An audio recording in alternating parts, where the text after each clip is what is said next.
Live from the San Francisco Money Show, I'm Adrian Manns here with an old friend of mine, Carly Garner, thecarlytrading.com. I'll get that in there right at the beginning because I always forget. Perfect. We were just talking about stops and the fact that a lot of traders have difficulty making money initially because they set their stops too tight. They wind up stopping out of trades. Things go in their favor after they stop out. Very frustrating. You've got a different take on how to set a stop. Right. So, as you mentioned, a lot of people, they use stops to prevent risk or to mitigate risk, but in my opinion, a lot of times it does the exact opposite. It actually creates risk because they're getting stopped out of trades prematurely, trades that might have gone in their favor and they might have made money on. So, like if you're talking about E-mini S&P trading or something like that, though, a lot of them will do 2-3 point stops. It's $150 risk per trade, and that sounds like something that they can live with, but the reality is $150 each trade that gets stopped out can add up to a lot of money. Sure. So they're actually probably creating risk, not avoiding it. So what I try to encourage people to do is at least consider using options.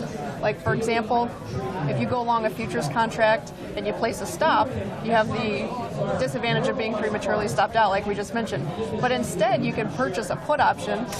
The E-mini S&P has weekly options listed at the CB, so you could purchase that put for a relatively cheap amount of money if it expires tomorrow or the next day. There's short-dated puts, so you can spend $200-300 and have some sort of catastrophic risk floor in place, but it's not going to interfere with your trade, and you have lasting power because even if you get into the futures market and you're wrong, the put's protecting you. You have no danger of being forced out of the trade. You're in the trade no matter how bad it gets, so it can always recover. Yeah, it's because it seems to me there's nothing worse than getting wiggled out of a position, right? Because people take 4 or 5 stops in a row, and what they don't realize is the market doesn't really care how much you're willing to lose. Exactly. Right? Yeah. Oh, for sure. And it's really tough to see. And in my opinion, it also exacerbates the idea of emotional trading because being stopped out is very frustrating. So suddenly you're carrying baggage from your last trade to the next trade, and it interferes, and it becomes a big cycle of just horrible. Yeah. I try to tell people all the time: there's no good trades, no bad trades, just trades, right? Yep, exactly. Yeah, very good.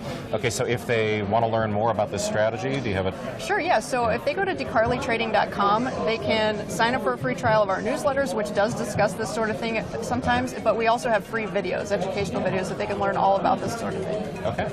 All right, Carly. Thank you. For the Money Show, I'm Adrian Manns.